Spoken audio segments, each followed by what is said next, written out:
Halo semuanya, pertemuan kali ini akan kita bahas analisis diskriminan. Oke, oke.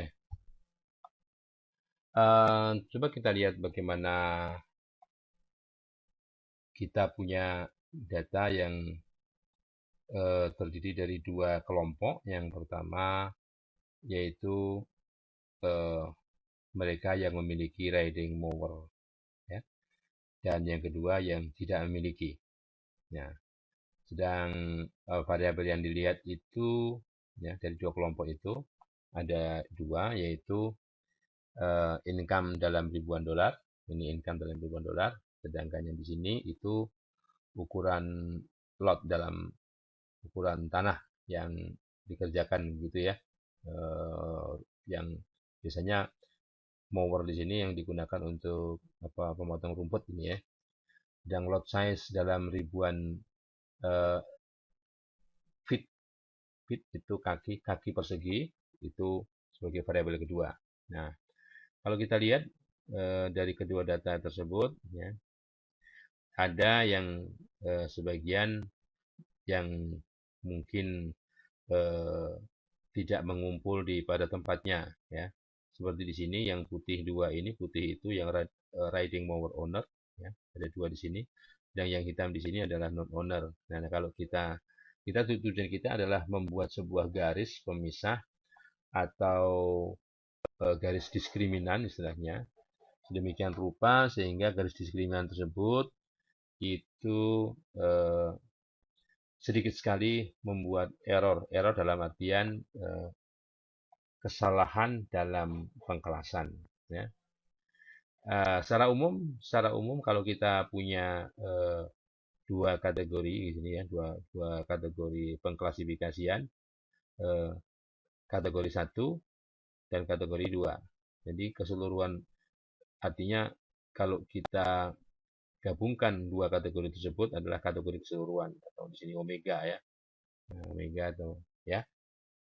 Nah, seandainya kita hanya dua pilihan, maka eh, apabila objek itu berawal dari populasi satu, kita notasikan DP1 ya, populasi satu, ternyata kita kategorikan ke kelas atau populasi kedua. Nah, berdasarkan tentunya nanti apa yang disebut dengan fungsi diskriminan itu ya, maka tentunya kita terjadi salah klasifikasi di sini. Jadi kalau dari satu ke satu nggak ada salah, dari dua ke dua juga nggak ada salah klasifikasi. Tetapi kalau dari satu ke bukan satu terjadi salah klasifikasi karena hanya dua kategori kita gunakan satu dan dua ya. Jadi di sini peluang bahwa ada objek yang dikategorikan ke R2 padahal dia berasal dari populasi satu. R2 itu eh, grup atau ruang atau kelompok populasi 2 gitu ya. Nah, secara teori, kalau itu fungsi kepekatan peluangnya kontinu, maka itu merupakan integral dari fungsi kepekatan peluang, ya, bahwa R2 itu adalah komplement dari R1. Ya. Sedangkan sebaliknya di sini, kalau dia berasal dari populasi 2 dan dikategorikan ke populasi satu, maka akan terjadi kesalahan dan peluang salah pengkelasan tersebut adalah integral untuk semua R1 ya, eh, di sini fungsi kepekatan 2 ya, 2F2X dx ya. Oke. Nah, jadi eh, dengan demikian kalau kita punya notasi tadi ya, peluang kalau ini peluang dari satu ke satu artinya tidak salah kelas, tidak salah kelas. Ini eh, peluang populasi satu. Ini peluang populasi dua ya. Jadi peluang bahwa pengamatan itu tepat diklasifikasikan ke populasi satu. Tepat diklasifikasikan ke populasi satu, artinya dari populasi satu ke populasi satu. Ya. Nah, ini peluangnya. Jadi, peluang yang berasal dari populasi satu dan memang benar diklasifikasikan ke populasi satu. Ya. Oke. Sedangkan peluang pengamatan yang salah klasifikasi, ya, salah klasifikasi ke populasi satu, berarti datangnya dari populasi 2. Ya, peluang X masuk ke R1 kalau datangnya dari populasi 2 kali peluang populasi 2. Nah, notasinya kalau di sini tadi P11 P1, di sini P12 P2 ya. Ini peluang prior istilahnya yang menginformasikan berapa peluang populasi 1 dan berapa peluang populasi 2 ya. Nah, oke. Jadi kalau dalam notasi dalam gambar ini kita lihat bahwa ini fungsi kepekatan peluang 1, ini fungsi kepekatan peluang 2 ya. Ya, fungsi kepekatannya beda. Andekan gambarnya seperti ini ya. Maka kalau di sini diambil garis tengah untuk mengklasifikasikan di sini eh, kalau semua pengamatan di sini itu masuk klasifikasi 1 atau R1, wilayah 1, region 2 itu kalau diklasifikasikan ke populasi kedua.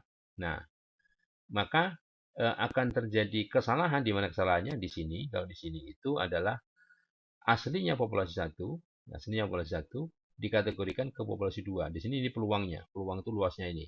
Jadi kalau ini punya luas 1, ini punya luas 1, maka luas yang sekecil ini ya adalah peluang salah klasifikasi dari 1 ke 2. Demikian juga sebaliknya. Ini peluang salah klasifikasi dari 2 ke 1. Ya, lokasinya itu. Oke, ini eh, demikian juga kalau ini dari 1 ke 1, ini dari 2 ke 2, ya tepat diklasifikasikan ke populasi 2. Ini kalau salah klasifikasi ke populasi 2. Asalnya dari populasi 1 ya. Ini peluangnya itu. Nah, andai kan ada biaya, ada cost. Kalau terjadi salah klasifikasi, ada denda lah ya gitu ya. Nah, jadi kita mendefinisikan dendanya begini. Ini populasi 1 yang sebenarnya, populasi 2 sebenarnya.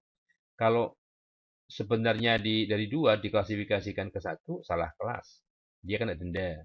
Ada cost-nya, C cost. Salah klasifikasi dari 2 ke 1. Salah klasifikasi dari 1 ke 2 ada cost-nya juga. Dari 1 ke 2 ya. Kita notasikan dari C, bacanya dari belakang ya. Ya, C12, C21 ya. Nah, oleh karenanya eh, ini expected cost misclassification-nya jadi rata-rata biaya salah klasifikasi itu merupakan jumlah dari ini ya. Ini biayanya. Biaya salah klasifikasi dari 1 ke 2. Peluang salah klasifikasi dari 1 ke 2. Ini peluang populasi 1 ya. Ditambah peluang dari 2 ke 1, biaya kesalah klasifikasi, ini peluangnya kali peluang populasi 2 ya. Expected cost misclassification. Jadi rata-rata biaya salah klasifikasi. Nah, oke. Nah, dengan demikian wilayah R1 dan R2 itu yang meminimumkan ini kita cari R1 atau R2 yang meminimumkan ini ya. Itu didefinisikan dengan kalau dimasukkan nilai X ya. Jadi kalau X itu dimasukkan ke fungsinya tadi, ke fungsi F, fungsi kepekatan peluang S1 dan X2, wilayah 1 dan wilayah 2 ya. Atau populasi 1 dan populasi 2. Nah, R1 ini kalau syaratnya bahwa rasio ini lebih besar daripada ini. Lebih besar dari ini. Ini rasio dari biaya. Salah klasifikasi dari 2 ke 1 ya. Ini dari 2, ini peluang populasi 2, ini salah klasifikasi biayanya dari 1 ke 2 ya. Nah, kalau rasio ini, jadi ini rasio biaya, ini rasio peluang prior ya. Kalau dua kali dua apa namanya suku ini kita kalikan ya, kita bandingkan densitas rasio, jadi density rasionya, jadi rasio fungsi kekuatan peluangnya apakah lebih besar apa lebih kecil. Kalau lebih besar kita kategorikan ke 1, kalau lebih kecil kita kategorikan ke 2. Nah, lihat ya, ini 1, 2, 2. Kalau ini dibalik ya 2, 1 ya kalau dikategorikan kedua kalau lebih besar ya. Sebaliknya kalau rasio dari 2 ke 1 lebih kecil ke 1 ya, tergantung ini rumusnya. Jangan terkecoh. Tapi bagaimana kalau rasio P2 P1 ini sama dengan 1? Misalnya peluang populasi 1 dan peluang populasi 2 sama, setengah-setengah. Setengah-setengah kan 1 ya. Nah, maka rasionya tentunya hanya tergantung dari biaya. Dari biaya ini ya. Bagaimana kalau rasio biayanya 1? Rasio biayanya 1. Tergantung dari ini. Tergantung dari rasio peluang prior. Kalau dua-duanya 1, baik ini 1 maupun ini 1, ya, sama ini, ya. Oke. Maka sangat tergantung apakah fungsi kepekatan peluang ini, rasio ini sama lebih besar sama 1 apa enggak, atau F1 lebih besar daripada F2.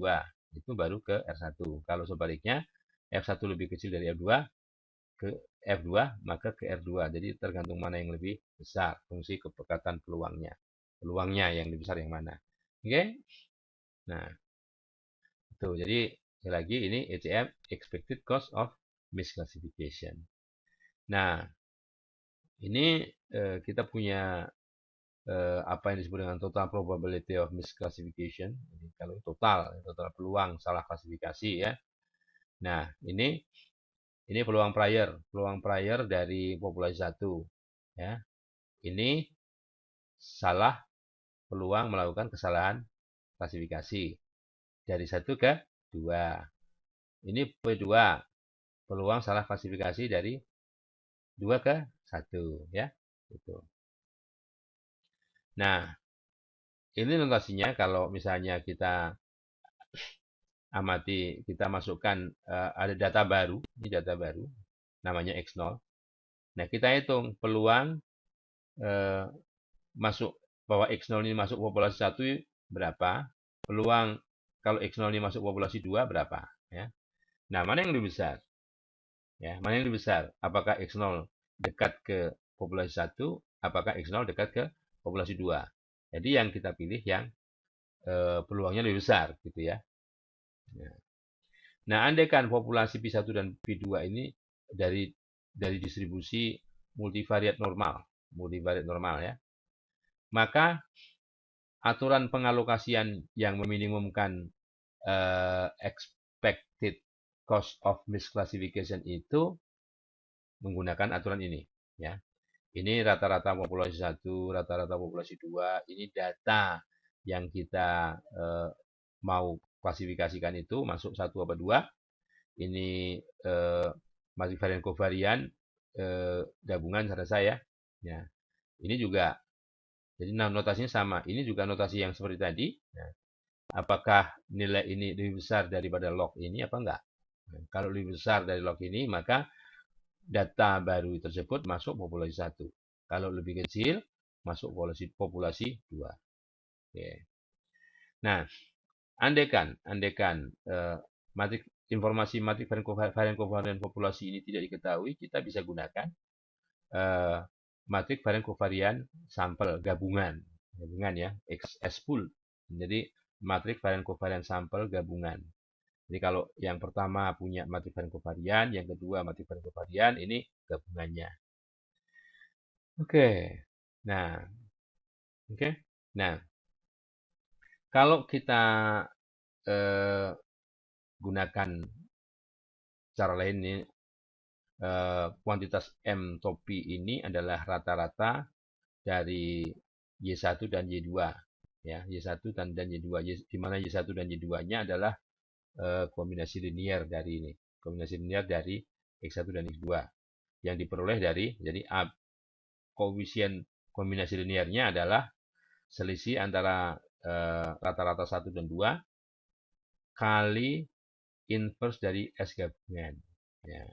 Bagian ini ya, bagian ini ya, bagian ini. Oke. Jadi kalau ini adalah Y1, ini Y2, maka nilai ini adalah yang kita sebut dengan M. Nah, oke. Nah, maka alokasi data baru tersebut ke populasi 1, itu jika nilai Y0 topinya itu, yaitu kalau ini data baru, kita masukkan di sini, dengan ini adalah koefisien kombinasi linear tadi, itu lebih besar dari M topi apa enggak? Ya, M topinya ini ya. Jadi Y0 topi dikurang M topi itu lebih besar dari 0 apa enggak? Kalau memang lebih besar dari 0, jadi Y0 topi harus lebih besar daripada M topi. Baru kita kategorikan data baru tersebut masuk populasi 1. Kalau enggak, masuk populasi 2. Ya. Nah, bagaimana kalau populasi normal tersebut matrik varian kovarian populasinya tidak sama? Ya. Kalau tidak sama, kita gunakan ini. Ini asumsinya matrik varian kovarian populasi 1 dan 2-nya tidak sama, ya. Kita gunakan ini. Jadi ada modifikasi di sini, yang lainnya sama, ya. Yang lainnya sama. Ya, jadi di sini kita ada sedikit modifikasi, ya, dengan rumus ini, ya. Jadi tadinya di sini spool, ya, mirip seperti ini, ya. Kita gunakan masing-masing informasi ini, ya. Bagaimana menguji asumsi ini, ya, pakai uji asumsi varian kovarian tentunya, ya. Varian, ya. Oke. Jadi misalkan populasi P1 dan P2 itu dari fungsi kepekatan peluang multivariat normal, ya, multivariat normal, ya. Dengan yang pertama parameternya vektor rata-rata mu1 matrik varian kovarian sigma 1, populasi 2 parameternya vektor rata-rata mu2 matrik varian kovariannya sigma 2, ya. Maka aturan alokasinya adalah yang meminimumkan rata-rata biaya salah klasifikasi, ya, salah klasifikasi. Ini ada komponen biaya salah klasifikasi. Sekali lagi, ya, kalau asumsinya ini 1, ini rasionya 1, ini 1, ya. Ini log 1, 0. Ini secara umum begini, kalau kita masukkan komponen biaya, ya. Jadi kalau ini rasionya 1, ini tinggal gantikan apakah ini lebih besar daripada 0 apa enggak, ya. Nah, kalau ini lebih besar daripada yang sebelah kanan ini, maka kita alokasikan ke data tersebut ke populasi 1. Kalau tidak, ke populasi 2. Oke? Nah, jadi gitu. Ini digunakan apabila informasi dari matrik varian kovarian populasinya tidak diketahui. Nah, klasifikasi dengan beberapa populasi sama saja prinsipnya, ya. Di sini kalau kita punya G populasi, masing-masing populasi ada fungsi kepekatan peluangnya, ya. Ini populasi P1, P sampai PG, ya. Oke. Oke, ini ada fungsi prior, fungsi peluang prior.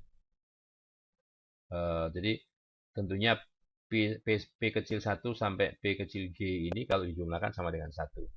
Oke. Kemudian ini adalah biaya alokasi dari item PK ke item PK yang asalnya ini dari populasi I. Jadi kalau populasi I disalah klasifikasikan ke K. Ya. Nah, kalau dari CII ini tentunya salah klasifikasinya tentunya 0 nih, ya. 0, ya. Nah, jadi kesalahan klasifikasi dari populasi I ke K ini punya notasi peluang. Jadi peluang salah klasifikasi dari I ke K itu sama dengan integral dari ini fungsi kepekatan peluang ke I. Di sini RK di wilayah di mana individu tersebut diklasifikasikan ke populasi K, gitu, ya.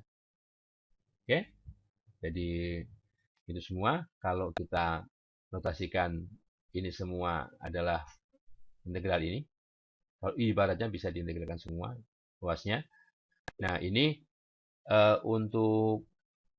berarti untuk tidak salah klasifikasi yang benar ini 1 dikurang semua dari I ke K, di mana K tidak sama dengan I, ya. Untuk semua K dari 1 sampai G, ya. Oke. Jadi misalnya ada 4 ini dari 1, ini misalnya 33 gitu, ya. Yang dihitung ini 33, berarti di sini 3 ke 1, 3 ke 2, 3 ke 4. 33 enggak, 3 ke 3 yang dicari, ya. Karena ingat bahwa total peluang dari I ke yang lain itu sama dengan 1. Nah, sehingga eh, expected cost misclassification-nya rata-rata biaya salah klasifikasi satunya itu merupakan jumlah ini. Ya. Dari satu ke dua, satu nggak ada dong. Satu kan dia benar ya. Satu ke dua, satu ke tiga, satu ke G gitu ya. Kalau yang dua ya dua ke dua nggak ada, dua ke satu, dua ke tiga, dua ke empat dan seterusnya. Oke, nah ini secara umum ya untuk mencari ECM keseluruhan maka kita gunakan masing-masing ECM itu dikalikan fungsi prior-nya. Masing-masing ECM dikalikan fungsi prior-nya, kemudian dijumlahin. Ya. Lain, kita dapatkan ini rumus paling sederhananya walaupun panjang, ini rumus paling singkatnya, tapi kalau bacanya nggak hati-hati ini jelimet. Ya. Ingat ya, ini K, ya, ini I dari 1 sampai G. K tidak sama dengan I. Jumlahkan sampai dengan G ya. Oke. Oke. Ini sama aja klasifikasi wilayah klasifikasi yang meminimumkan ECM didefinisikan dengan mengalokasikan X ke populasi PK, K-nya 1 sampai G, di mana jumlah ini yang terkecil. Ya. Karena ini biaya salah klasifikasi. Kalau menggunakan kategori salah klasifikasi, kita cari yang minimum. Ya. Nah, bagaimana jika terjadi kembar? Ya, maka X dapat dapat ditugaskan ke salah satu populasi yang nilai kembar tersebut. Makanya kalau kita asumsikan bahwa fungsi kepekatan peluangnya itu dari distribusi kontinu, peluang akan terjadi nilai kembar itu sangat kecil. Oke. Nah, ini minimum ECM ya dengan equal misclassification cost-nya sama ya. Jadi kalau kita punya ini populasi yang sebenarnya P1, P2, P3, hati-hati ya dalam baca tabel. Ini true-nya di sini, kadang true-nya di sini ya. Ini true population-nya. Ini klasifikasi ke 1, 2, 3. Jadi kalau 1 ke 1 nggak salah. 1 ke 2, 1 ke 3 baru salah ya. Nah, gitu. Nah, ini ternyata biaya klasifikasinya kan tidak sama nih ya. Tidak sama. Nah, jadi ini dari 2 ke 1, dari 2 ke 3, ya, nggak sama semua nih, nggak simetris ya. Nah, ini peluangnya. Ingat ya, P1, P2, P3 ini harus sama dengan 1 totalnya. Ini prior probability-nya. Oke? Kemudian, apabila dimasukkan P0 pada populasi 1, pada populasi 2 dan 3, ini nilainya nih. 0,01, 0,85, di sini 2 ya. Ini fungsi ya. Fungsi pada nilainya. Oke? Nah, kita lihat maka nilai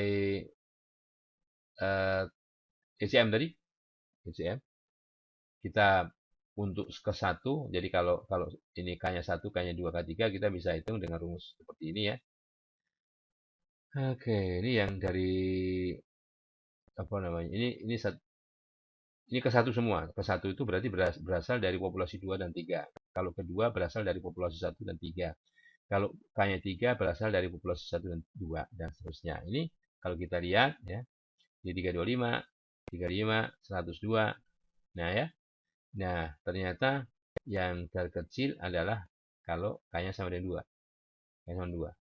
Maka nilai P0, nilai apa namanya, masukan baru ini akan terklasifikasi ke populasi 2 karena nilai ECM-nya ini paling kecil. Oke. Ini sama saja, ini masih contoh dan itu ya. Nah, jadi jika semua biaya klasifikasi sama, kita akan assign P0, X0 dengan kita harus mempertimbangkan which requires only the products. Cukup ini kan kalikan. P1 kali F1, P2 2-nya. Ini kalau kita lihat yang terbesarnya ini V3 F3 itu yang melebihi P1, PI, FI, X0. Jadi terbesarnya ini. Jadi kita terbesar. Di antara tiga ini yang terbesar ini ya, maksimumnya. Jadi kita alokasikan X0 itu ke P3. Nah, ini sejalan dengan kalau kita menghitung fungsi posterior, peluang posterior. Ya, peluang posterior.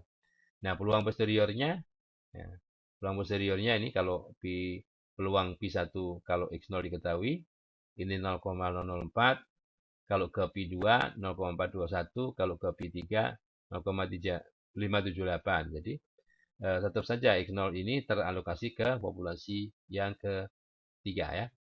Ketiga.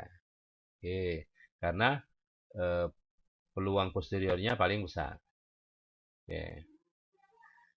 Nah, ini kita menggunakan skor, skor ya, skor diskriminan, ya, skor diskriminan. Ya, minimum total probability of misclassification rule for normal population. Asumsinya ini unequal sigma, unequal variant covariant matrix ya. Alokasikan data baru ke populasi K jika quadratic score, ini quadratic score-nya merupakan nilai terbesar dari quadratic score yang ini untuk semua populasi ini 1, 2 sampai G sampai G ya. Di mana DIQ ini tertera pada persamaan 11-15 ini. Ini kuadratik ya. Distance kuadratik. Bounding atau mungkin distance kali ya itu ya. Ini ya distance kuadratik. Oke. Ini dalam prakteknya kalau kita notasikan ini sampel vektor ya, vektor rata-rata sampel, ini matrix varian covariant sampel, maka nilai D itu diskriminan, sorry. Nilai estimasi diskriminan kuadratiknya di diskriminan ya. Pembeda kuadratiknya, maka digunakan formula ini ya. Karena ya yang kita ketahui matrix varian covariant sampel, bukan matrix varian covariant populasi. Kalau kita nggak tahu berapa sigma, kita bisa gunakan S ya. Oke. Nah, dengan demikian kita alokasikan sama seperti ini sih sebetulnya, hanya digunakan tadi matrix varian covariannya, matrix varian covariant sampel. Nah, oke. Nah, jadi kalau ini adalah simplifikasi, jadi untuk memudahkan, ya. Jika populasi memiliki matrix varian covariant sigma I, ya, populasi sigma I, dan nilainya sama untuk semua populasi ya, untuk 1, 2, 3 sampai G populasi ke ini sama, maka skor diskriminan dalam persamaan 11/45 tadi menjadi ini. Min setengah log harga mutlak matrix varian covarian ya. Oke. Jadi ini ya. Ini min setengah X transpose inverse sigma X plus ini beda ya. Ini mu I. Ya, mu I ini kalau tergantung I-nya. Populasi ke 1 ini 1. 2 2 ada yang ada I-nya lagi nih ya. Ini ada I-nya lagi ya. Ini PI prior, ini vektor rata-rata populasi ke I ya. Oke, X data baru ya. Oke. Nah, kita gunakan itu. Nah, kalau skor diskriminan linearnya ini kuadratik, diskriminan linearnya itu hanya bagian dari ini saja. Ya, ini kuadratik, ini linear. Oke. Jadi bagian dari mu I transpose inverse X, inverse sigma kali X ya. Min setengah mu I. Jadi ini bagian linearnya. Bagian linearnya. Oke.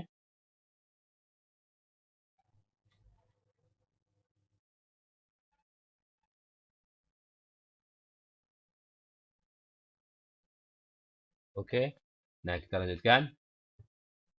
Nah, sorry ada gangguan dikit.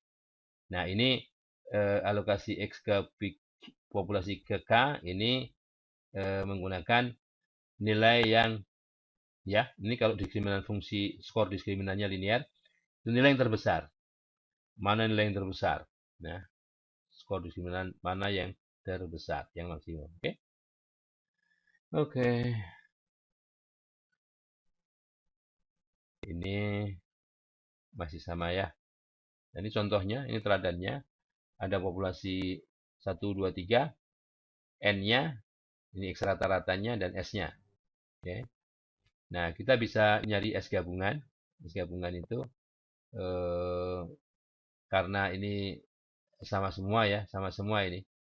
Sebetulnya ini menjadi 2/6 kali. Sepertiga sebetulnya. Karena ini bobotnya sama semuanya. 3 min 1 dibagi 9 min 3 gitu ya. Ini jumlah itu. Bobotnya sama semua. Sehingga kita dapatkan S pool-nya ini. Inverse-nya ini. Ya, ini S pool-nya. Ini inverse-nya. Oke. Kemudian kita cari masing-masing komponen itu sehingga kita dapatkan skor diskriminan linear ke populasi 1 ya, nilainya itu ke populasi 2 nilainya ini, ke populasi 3 nilainya ini ya. Sehingga kita bisa bandingkan untuk X0 tertentu, kalau X0-nya itu nilainya min 2 dan min 1 ya. Min 2 min 1, min 2 masukkan di sini, min 1 masukkan di sini, maka nilai skor diskriminan terbesarnya adalah min 0,350 sehingga diklasifikasikan ke populasi yang ketiga. Oke. Nah, ini ada contoh lain ya. Kalau skor GPA dan GMAT diketahui ini ya. Maka kalau kita menggunakan skor kuadratik, skor kuadratiknya ini ya. Kalau S pool-nya diketahui, mungkin datanya sama ya. Datanya oke, datanya agak beda, datanya beda ini. Nanti saya berikan di Excel-nya, ini bisa dicari ya. Maka dengan cara yang sama, kalau kita menggunakan ini fungsi diskriminan kuadratik ya, kita cari yang terkecil di sini ya, yang terkecil. Ya, yang terkecilnya kalau kuadratik yang terkecil ini ke populasi 3 ya. Ini 2,47, ini 2,58. Ke populasi 3 lebih kecil daripada ke populasi 1. Oke. Nah, oke. Mungkin itu yang bisa saya sampaikan yang berkaitan dengan analisis diskriminan. Kurang lebihnya, kalau ada pertanyaan bisa ditanyakan lewat komen di bawah ini atau email ke sigit.nugroho1960@gmail.com. Berikut akan saya sampaikan teladan analisis diskriminan. Beberapa library yang digunakan. Yang pertama kali adalah IDBus. Kita manggil library ini. Kalau belum ada silahkan di-install dulu paketnya. Yang kedua, library mesh. Yang ketiga ini sebetulnya diperlukan hanya pada saat kita ingin memanggil fungsi heading. Kemudian yang keempat ini saya berikan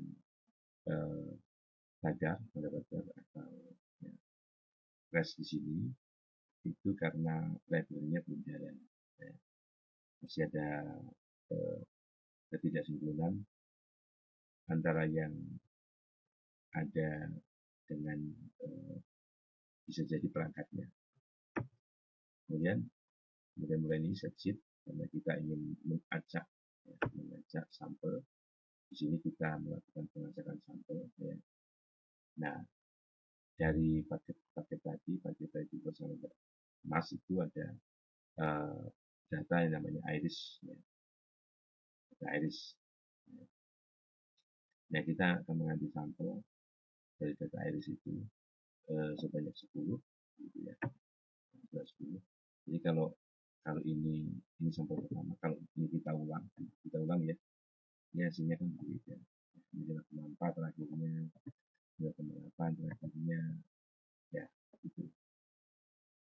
Kalau kita ingin tahu data edisi itu apa, data edisi itu ini ada 150 baris, dan 150 data.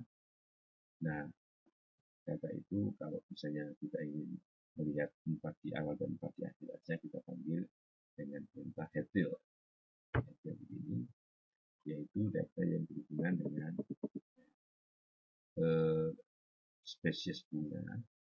Ya, spesies bunga itu ada 3, Setosa, Virginica, dan satu lagi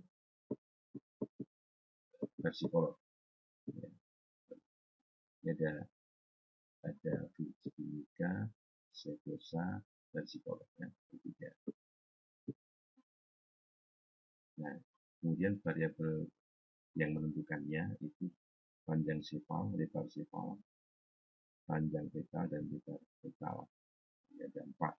Oke, detailnya. Nah, kemudian di sini, ya. Jadi sekali lagi bahwa analisis diskriminatif itu mirip seperti regresi. Yang membedakan hanya responnya itu bersifat kategori. Jadi kalau variabel yang mempengaruhinya itu panjang sepal, lebar sepal, panjang petal, lebar petal, maka responnya tiga kategori varietas, apakah Virginica, apakah Setosa, apakah versicolor. Ya. Nah, kemudian di sini kita running trainingnya, ini kita running testnya, ya. Testnya ini dengan menggunakan linear discriminant analysis, ya, LDA itu linear discriminant analysis, ya. Ini fungsinya. Kemudian kalau kita ingin lihat LDA irisnya, ya, ini fungsinya tadi, fungsi ini manggil dan dia ditempatkan ditampung di LDA iris itu. Jadi kalau kita pakai LDA irisnya, nah di sini akan muncul hasil analisis diskriminan. Nah, di LDA linear discriminant analysis. Nah, di sini pertama kali yang dimunculkan adalah probability prior dari itu. Jadi kalau populasinya itu ini ada 3, jadi Setosa, versicolor, dan Virginica. Nah, ini berdasarkan randomisasi tadi, berdasarkan randomisasi itu muncul peluang prior group. Jadi di sini 0,35, 0,32, 0,32, sekian. Jadi kalau ini kita jumlahnya sama dengan 1. Kemudian ini rata-rata grupnya berdasarkan 4 variabel, panjang lebar sepal, panjang lebar petal, ya, untuk 3 grup. Ya. Ini rata-ratanya. Seterusnya ini koefisien dari diskriminan linearnya, ya, karena ada 3 populasi, ada 3 populasi, Virginica, versicolor, dan Setosa, maka diperlukan 2 fungsi diskriminan. Jadi fungsi diskriminan linearnya ada 2. Yang pertama ini, ya, 119, 1,25, min 2,51, min 2,32. Dan yang kedua 0,40, 1,42, min 1,53, 3,3. Nah, jadi ini proportion trace-nya kira-kira 99 dibanding 1. Nah, kemudian kalau kita ingin plot hasil ini tadi, ya, kita lihat ceritanya plot tadi, ya. Nah, maka terlihat bahwa Virginica itu ada di paling kiri kalau ini sumbu LD1, sumbu LD2. Ini kemudian ini yang versi kolor, dan seterusnya ada sebelah kanan. Jadi hijau, merah, dan hitam. Nah, kalau kita lihat apa namanya plot dari LDA irisnya dengan cara lain, ini kalau kita lihat ini Virginica versi color setosa, Virginica versi color setosa. Nah, ini kalau kita lihat namanya berdasarkan satu dimensi saja sih ya. Nah, ini Patimat kita tidak bisa eksekusi karena dia memerlukan library class. Mungkin lain kali kalau sudah cocok kita bisa mengeksekusinya. Artinya kalau sudah kompatibel antara, karena diperlukan fungsi HTML, saya sudah berusaha tapi belum mendapatkan fungsi HTML yang cocok.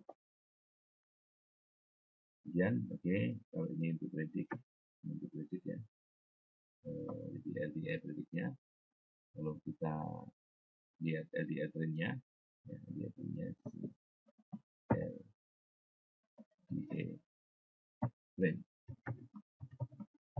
Nah ini, nah itu, ya. Ini adalah, sorry, ada kali. Ya, oke. Ini fungsi 1, fungsi 2. Ya, fungsi 1, fungsi 2 kalau dimasukkan untuk ke 150 data tadi. Bisa lihat sini. Jadi bisa diketahui nanti individu mana masuk kelompok yang mana, ya, menurut prediksi. Ya. Jadi kalau kita lanjutkan dengan fungsi yang ada di sini, setelah predik tadi ya, setelah predik, ini trend LDA,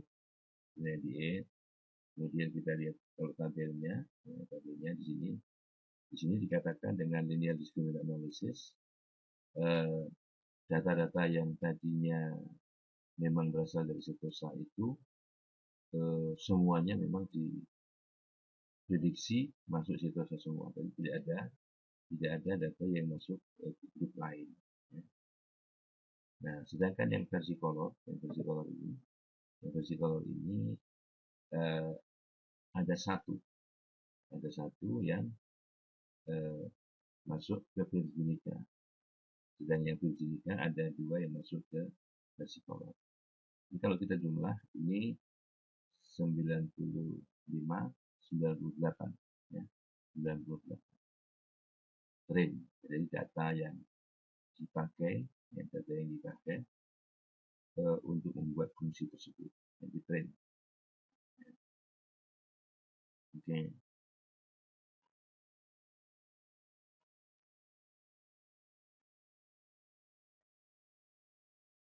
Oke. Nah, kalau kita menggunakan quadratic data analysis, quadratic discriminant analysis maksudnya, maaf. Nah, ini QDA. Nah, perintahnya kalau tadi linear discriminant analysis LDA, kalau Q itu quadratic data analysis. Jadi spesies ini merupakan fungsi dari sepal length, sepal width, sepal length, sepal width ya, gitu. Apalagi kalau kita tiru, kita copy kalau sini ya, kalau sini misalnya. Kita kembali dulu ke linear discriminant analysis ya. Nah, ini kalau kita ketikkan LDA iris,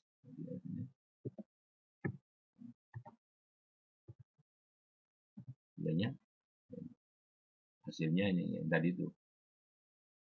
Jadi kalau mau singkatnya seperti ini aja. Ini seperti regresi ya, regresi LDA. Ya. Sorry, ini belum diganti. Ya, ini belum diganti. Oke.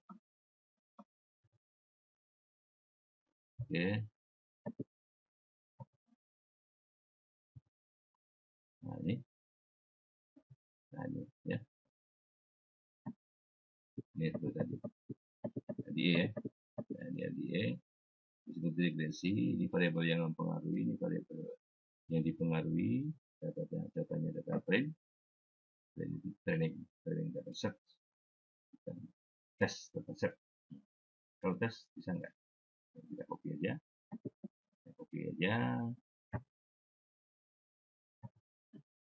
kemudian kita kopikan di sini, tes,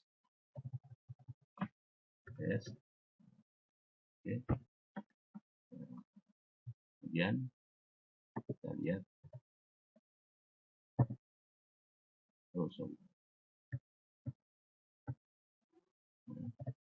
nah ini tesnya,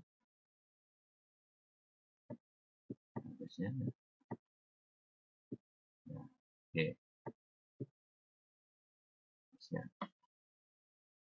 Kalau kita lihat tabel ini,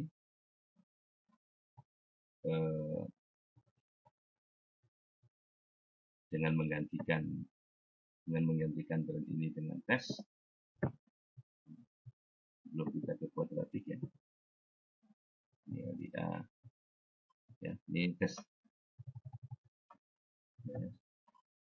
Ini oke. Ini kita ganti dengan tes, ini tes,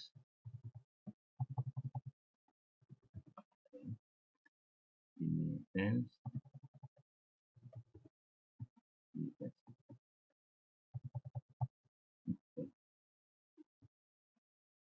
Oh iya, benar.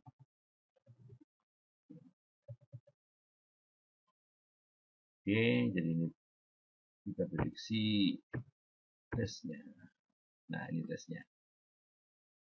Dengan menggunakan 18, ini 36 tambah 15, 51.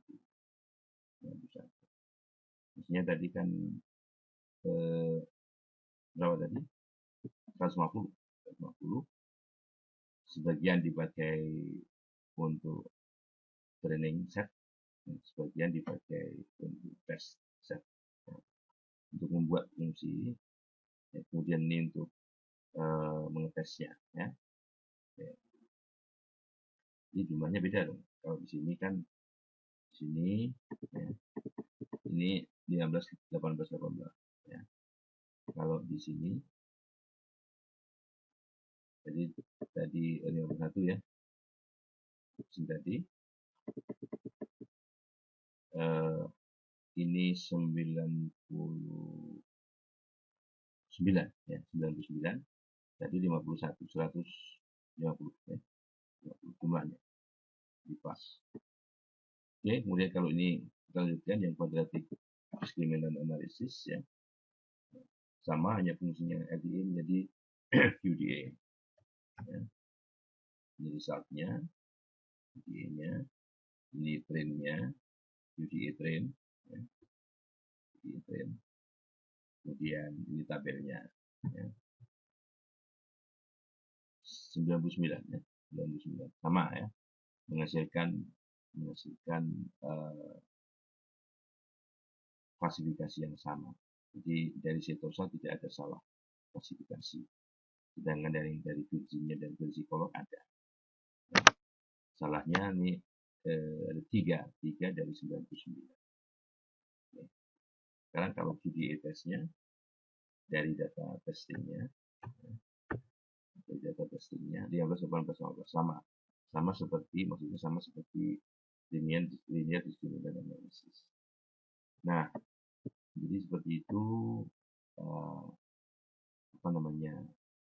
analisis diskriminan dengan menggunakan R itu pertama siapkan library tidyverse dan library mesh ya, yang utama. Kemudian yang kedua siapkan datanya seperti ini ya, dan seperti ini. Jadi ada variabel independennya numerik dan variabel dependentnya kategorik ya. Ini variabel dependentnya ada 3, bisa berapa saja ya, kategorik. Nah, setelah itu fungsi yang digunakan adalah apakah linear data analysis LDA atau quadratic data analysis QDA ya.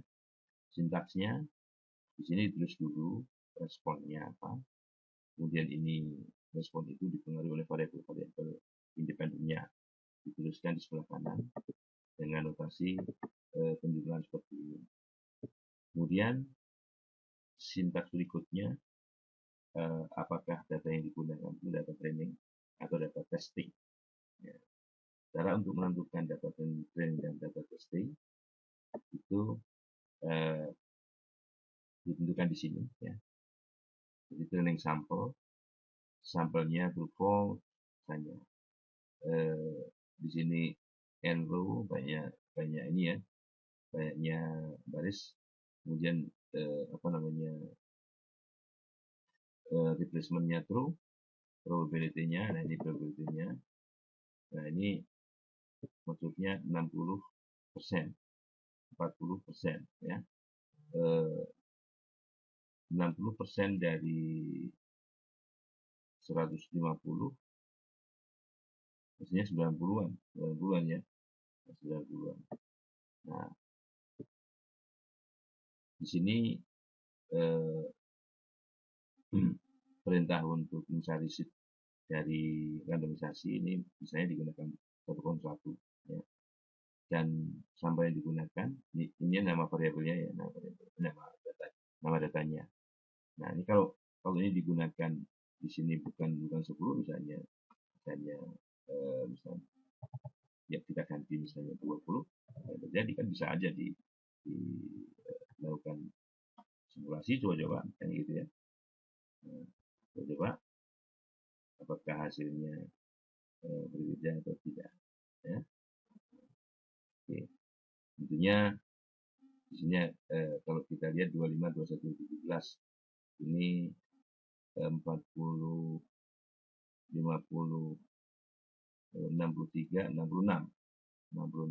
ya, 66 untuk tesnya. Nah, jadi ada sedikit berbeda tentunya ini ya. Ini kalau kita lihat ini training datanya ini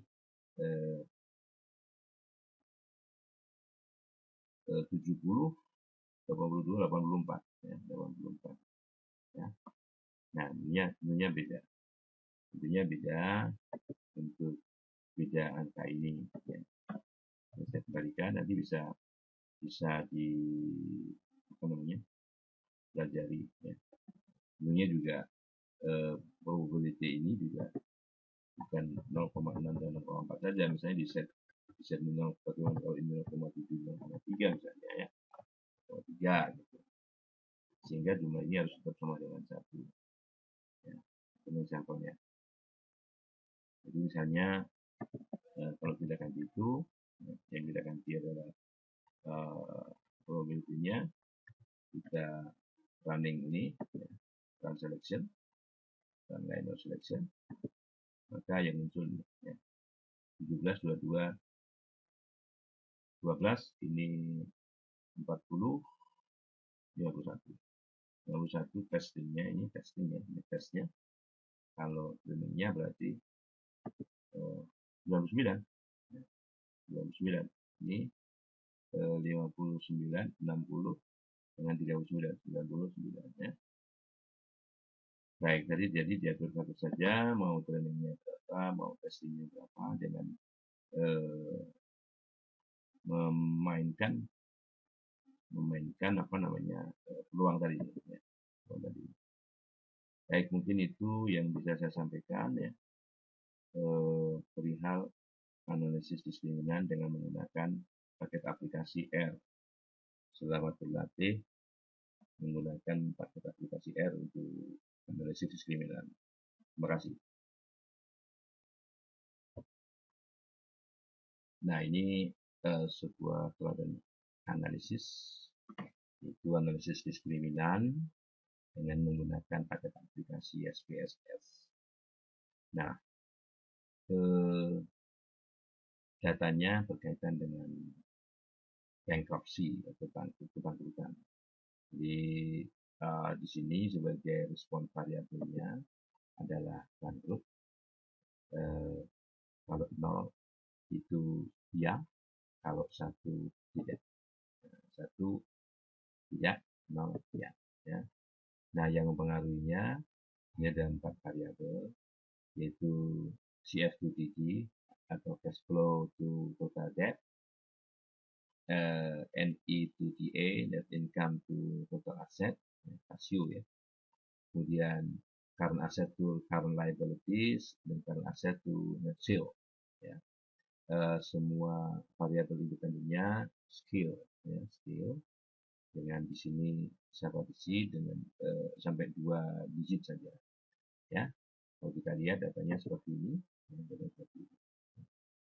Oke, jadi ini bangkrut, ya, populasi bangkrutnya diambil sebanyak sampelnya ada 21 dan sisanya 25 itu tidak kan. Ya, jadi ada 2 kategori populasinya. Nah, kemudian di sini kita lakukan analisis diskriminan, jadi analyze, kemudian di sini ada classify, kita klasifikasikan.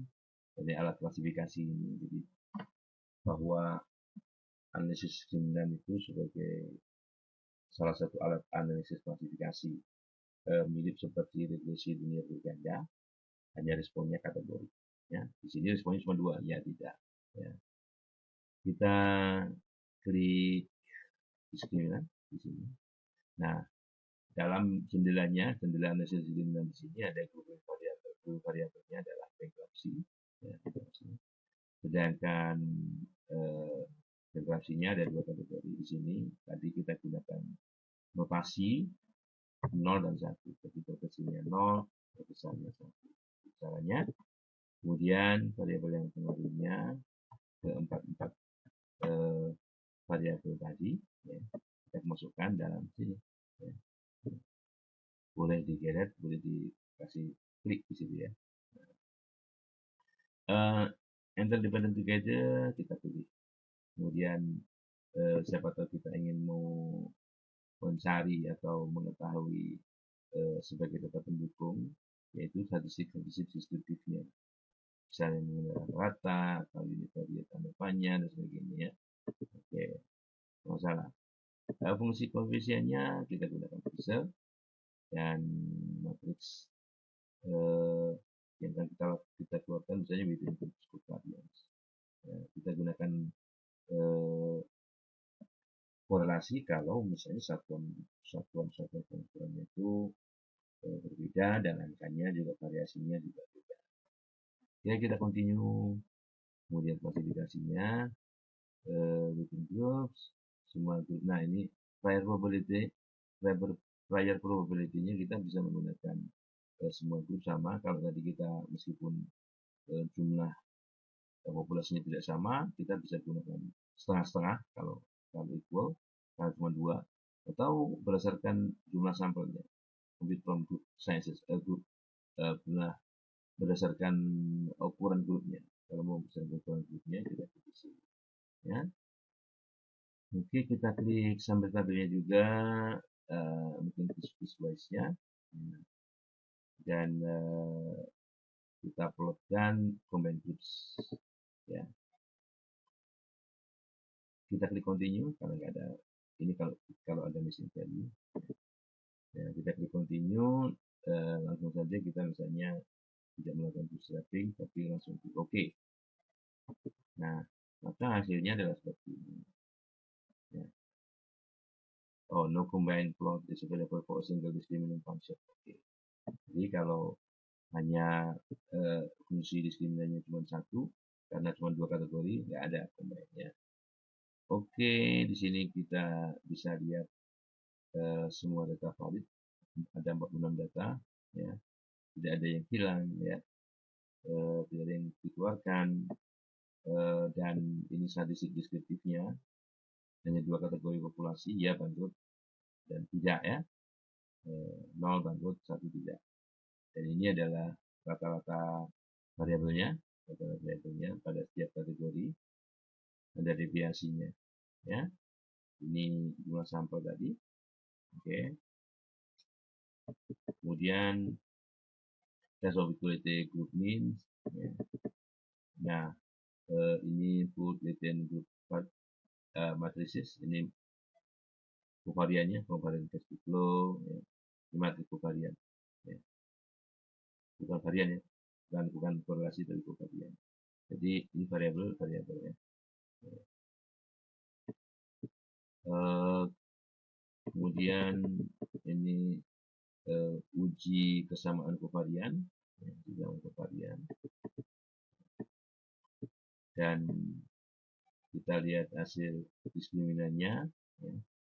Diskriminannya ada di bawah. Oke. Ini kalau kita melihat satu persatu, case wise satu persatu, apakah masing-masing kasus itu salah penempatan? Ya. Nah, ini terjadi kesalahan di sini. Ada tanda bintang itu kesalahan. Karena di sini ini adalah actual group, ini predicted group. Jadi kalau antara actual dan predicted tidak sama, berarti itu kesalahan. Ya. Nah, jadi misclassified-nya ada 1, 2, 3, 4. 4. 3 dari ya ke yes ke no, 1 dari no ke yes. Ya. 4. Oke. Jadi kalau persentase correct-nya, benarnya, itu berarti 42 per 46 ya, itu 91,3%. 1,3%. Nah itu, jadi semakin besar tidak salah dalam klasifikasi atau semakin kecil kesalahan klasifikasi, kesalahan mendiskriminasi, semakin bagus fungsinya. Nah fungsinya biasanya di atas ini. Fungsinya ya, ini classification function. Ini fungsinya. Ini Fisher linear discriminant function. Ya. Untuk yes, ini untuk no, variabel-variabelnya.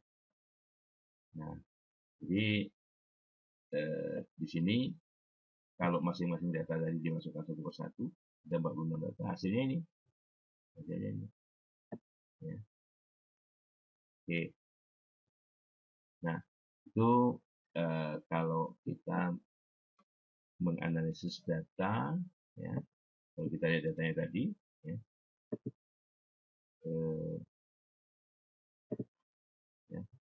1, 2, 3, 4 variabel, sedangkan 1, 2, 3, 4 variabel, sedangkan variabel yang mempengaruhi ya, sedangkan yang dipengaruhi hanya 2 kategori, bangkrut dan tidak bangkrut. Oke. Nah, ini ada datanya, ada dari data bukunya Johnson ya, ini Johnson kalau salah, buku multivariate Johnson. Nah, sekarang ambilkan data yang agak kompleks, ya, agak kompleks. Di sini data dari Ratna Asuti Negara ini data waktu tesis S2-nya ya. Jadi ini data yang diperoleh dengan menggunakan pengukuran variabelnya ada sebanyak 23 variabel bebasnya. Ya, jadi ini adalah ukuran-ukuran yang diambil secara mekanik ya, dengan sebuah program dari sebuah foto. Ya, foto ada 23 variabel foto wajah, ya, foto pas foto. Ya. Ini misalnya the far left part, ya, left part bagian paling kiri, height of the left eyebrow, eyebrow, jadi alis paling kiri, ya. Tinggi alis paling kiri, ya, dan seterusnya. Ini terjemahan apa namanya arti dari masing-masing kode di sini, halo 1, halo 2 sampai B03 itu ini ya. Jadi kalau di data di sini semuanya hanya kode saja, kode saja. Nah, semua dari eyebrow, ya, dari alis, dari mata, dari hidung, ya, kemudian mulut. Nah, itu menentukan mengukur sebuah ukuran-ukuran, ya, ukuran-ukuran dari ekspresi wajah. Dan ekspresi wajahnya dikategorikan seperti ini. Ada 7 kategori wajah. Ya, kategorinya ada ini nominal, ya, ini nominal karena nggak bisa diurutkan. Ini angry, marah, disgust, ya, jijik, fear, takut, happy, bahagia, netral, sedih, dan surprise. Ada 7 kategori wajah dari foto itu misalnya. Nah, dengan datanya seperti ini. Datanya seperti ini, ya. Nah, kita akan ingin analisis diskriminan dan digunakan untuk melihat seberapa bagus, ya, apa namanya pendiskriminannya. Jadi kita lihat ukuran salah klasifikasinya seberapa banyak, ya. Oke, jadi analyze mungkin classify, kemudian ini diskriminan, ya, diskriminan. Nah, di sini kita tarik dulu semua, ya. Kemudian ini saya ulang dari awal, ya. Nah, jadi gini, grouping variabelnya emo, ya, emoticon, emotion. Jadi emotion sini. Nah, di sini define ring-nya karena tadi ada 7 kategori, nominalnya paling kecil 1, nominal paling besar 7. Ya. Oke, kita klik continue. Kemudian semua variabel yang mempengaruhi ini, ya, variabel yang mempengaruhi ini kita masukkan, ya, ke independent variabel sini.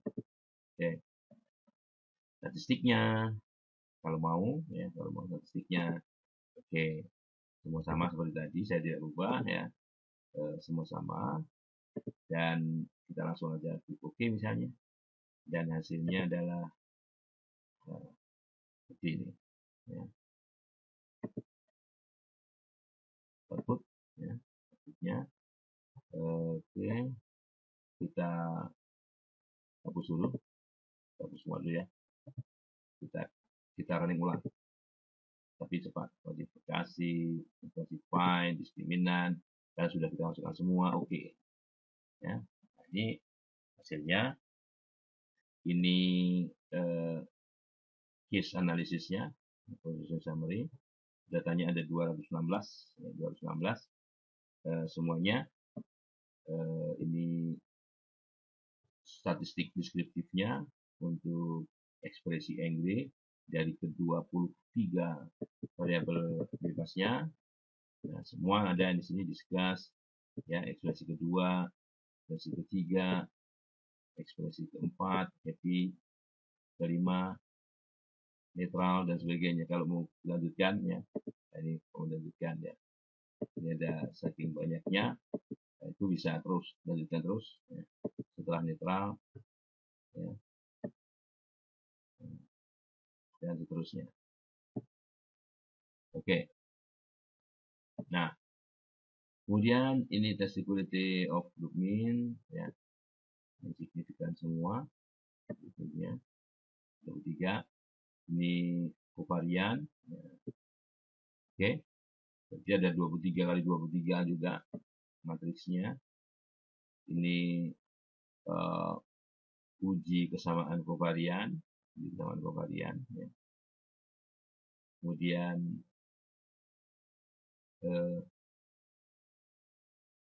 few cases to be known. Oke, ini standardized canonical discriminant function, ya. Jadi ada 7-1, 6 fungsi. Ya. Struktur matriksnya, oke. Ini function add group centroids. Ya. Jadi 1, 2, 3, 4, 5, 6, 7. Ini ekspresinya. Ini fungsinya ada 6. Ini grup centroidnya. Ini grup centroidnya. Kalau misalnya ekspresi ini itu ada di ya fungsi pertama itu min 2,176 Engre dan seterusnya. Ya. Ini unstandardized canonical discriminant function yang dievaluasi pada group means ya, pada rata-rata grup. Nah, kemudian kalau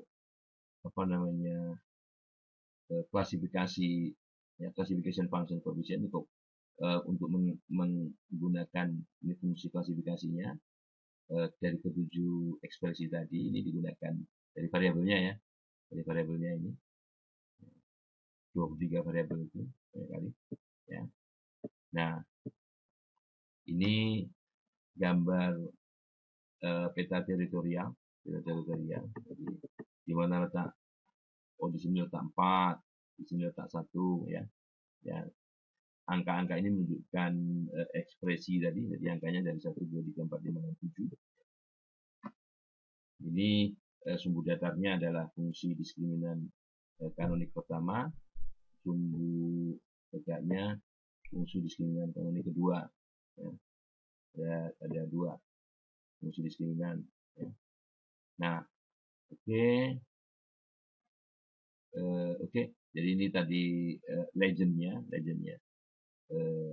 Satu itu apa, 2 itu apa, bintang itu apa, bintang itu grup centroid ya, bintang itu grup centroid, nanti bisa lihat nanti di mana. Ini bintang ya. Oke. Kemudian ini melihat salah klasifikasi apa enggak. Lagi kolom kedua ini kolom actual group, ini predictive. Jadi antara kalau masing-masing kasus ini antara actual dan predictive-nya tidak sama, dia akan tanda bintang, berarti salah klasifikasi. Seperti ini misalnya, harusnya 5 dikategorikan 2. Ya. 5, 2 itu tadi, kodenya tadi. Nah, ini secara keseluruhan dari 200 sekian itu, ya. Bisa lihat nanti. Ini row 1 through 100 sampai 216 ya, kalau ini ya maksudnya bisa. Oke, nah ini gambar nah letak dari fungsi diskriminan kanonik ya, bagaimana kalau dalam 2 dimensi ini data-data tadi dipetakan. Nah, Engre itu di sini discuss netral, kemudian set, surprise, fear, happy ya. Jadi ini adalah peta, kita bisa lihat antara netral dan discuss ini banyak yang overlapping ya. Oke. Nah, kalau kita lihat persentasenya, kita lihat di mana banyak salah